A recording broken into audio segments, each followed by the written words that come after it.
Queres ouvir uma creepypasta? Possivelmente já ouviste falar disto, mas sabes o que é? Aliás, antes de explicar o que é, vamos então ver de onde vem a palavra. Antes de existir creepypasta, havia copypasta, uma palavra utilizada para designar o ato de copiar blocos de texto inteiros de um blog ou de um site para outro. Mais ou menos como tu fazias nos teus trabalhos de 5º e 6º ano.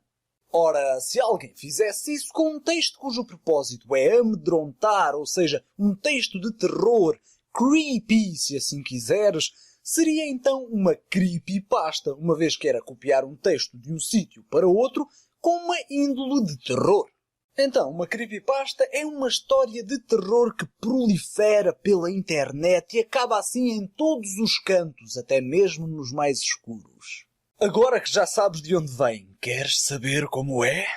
Senta-te e relaxa enquanto ouves a história que te trago. Pokémon Creepy Black. Sempre gostei bastante de jogar Pokémon, e os jogos encontram-se com relativa facilidade, tanto à venda como online. Mas há um que nunca mais consegui encontrar. Comprei-o numa feira de usados há coisa de 5 anos. Tinha este aspecto. Pode ser que alguém o reconheça.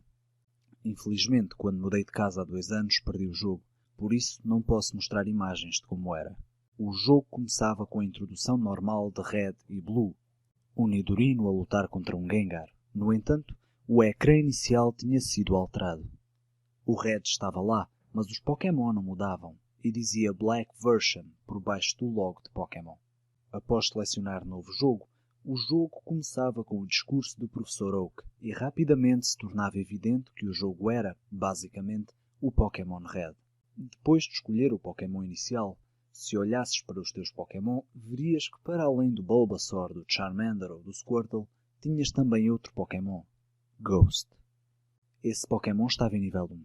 Tinha o sprite dos fantasmas que se encontram na Lavender Tower antes de se obter o Silphscope. Tinha um ataque, Curse. Eu sei que há mesmo um ataque real chamado Curse, mas esse ataque não existia na primeira geração, o que me leva a acreditar que foi hackeado no jogo. Os Pokémon oponentes não conseguiam atacar Ghost. Dizia que estavam demasiado assustados para se mexer. Quando Curse era usado em batalha, o ecrã ficava preto. O som do Pokémon atacado ouvia-se, porém distorcido, e muito mais grave que o normal. O ecrã de batalha reaparecia, mas o Pokémon defensor tinha desaparecido. Se fosse utilizado numa batalha contra um treinador, quando as Pokébolas que mostram quantos Pokémon o treinador tem apareciam, notava-se que eles tinham cada vez menos Pokébolas, o que quer dizer que o Pokémon tinha morrido. O mais estranho é que depois de derrotar um treinador e mostrar Red recebeu tanto dinheiro por ganhar, os comandos de batalha voltavam a aparecer. Selecionando fugir, a batalha acabaria normalmente, mas também se podia escolher usar o Curse, e se fosse essa a opção escolhida, ao voltar ao mundo, o outro treinador tinha desaparecido. Depois de sair e voltar a entrar naquela área, o lugar onde o treinador devia estar era substituído por uma campa, igual às que estão na Lavender Tower. O Curse não podia ser usado sempre. Falhava contra Pokémon do tipo fantasma, assim como contra treinadores com quem ainda teríamos de batalhar outra vez, como o rival ou o Giovanni. No entanto, na última batalha contra estes personagens, já poderia ser usado contra eles. Percebi então que este era o ponto forte do jogo, deixar-nos utilizar o que normalmente não é utilizável. E uma vez que o Curse tornava o jogo tão fácil, usei-o durante praticamente toda a aventura. O jogo mudou um pouco depois de passar a liga. Depois de ver o Hall of Fame, onde apareceu o Ghost e mais uns quantos Pokémon em quem usei HMs, o ecrã ficou preto. Apareceu uma caixa com as palavras muitos anos depois.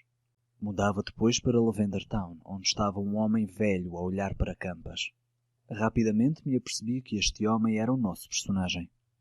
O homem apenas se movia a metade da velocidade normal, e não tinha nenhum Pokémon, nem mesmo o Ghost, que até aqui tinha sido impossível de remover da equipa. O mundo estava totalmente vazio. Não havia pessoas nenhumas. Ainda ali estavam as campas dos treinadores em quem tinha sido utilizado o Curse. Podia-se ir praticamente para qualquer lado, apesar do movimento ser limitado por não termos Pokémon para usar HMs.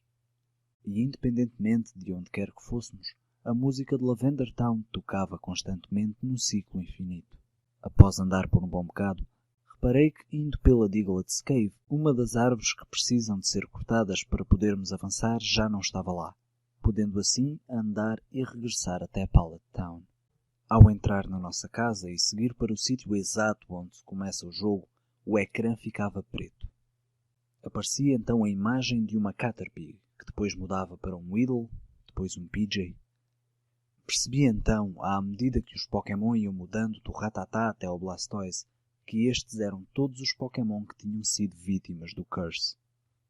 Depois da equipa do rival, apareceu um Youngster, a seguir um Bugcatcher. Era a vez dos treinadores em quem eu tinha usado o Curse. Enquanto isto acontecia, a música de Lavender Town continuava a tocar, mas aos poucos tornava-se mais grave. Quando o rival finalmente apareceu no ecrã, não se distinguia música, apenas sons demoníacos. Mais uma vez o ecrã enegreceu, e uns momentos depois o ecrã de batalha surgiu. A imagem do treinador era agora a de um homem velho, tal como a do personagem que ensina a capturar Pokémon em Viridian. O oponente era o Ghost, e por baixo apareciam as palavras Ghost quer lutar. Não podia usar itens e não tinha Pokémon. Se tentasse fugir, não conseguia escapar. A única opção era lutar. Lutar causava automaticamente o uso do Struggle, que não afetava Ghost, mas retirava um pouco da nossa própria vida. Quando era a vez de Ghost atacar, apenas apareciam reticências. Eventualmente, quando os nossos pontos de vida chegassem a um ponto crítico, Ghost usava o Curse. O ecrã ficou preto uma última vez. Independentemente dos botões em que carregasse, nada acontecia. A esta altura, a única coisa que podia fazer era desligar a Game Boy. Ao tentar voltar a jogar, a única opção era Novo Jogo. O antigo ficheiro tinha sido apagado. Joguei a este jogo muitas vezes, e acabava sempre da mesma forma. Houve vezes em que até nem usei o Ghost, mas era impossível retirá-lo da equipa.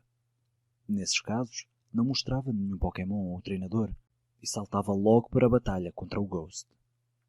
Não sei bem que motivos levaram alguém a criar um jogo assim. Não foi distribuído em muitos sítios, por isso não deve ter sido para ganhar dinheiro. Estava muito bem feito para um jogo pirata. Parece que o objetivo era passar uma espécie de mensagem, mas aparentemente fui a única pessoa a recebê-la. Nem sei bem qual era. A impossibilidade de fugir à morte? Que não vale a pena tentar sequer? Talvez estivesse simplesmente a tentar tornar um jogo para crianças numa experiência mórbida e cheia de morte e escuridão. De qualquer das formas, este jogo para crianças fez-me pensar e fez-me chorar. O recalque passa magia. Vamos lutar contra o velho, vamos lutar contra o velho, vamos lutar contra o velho.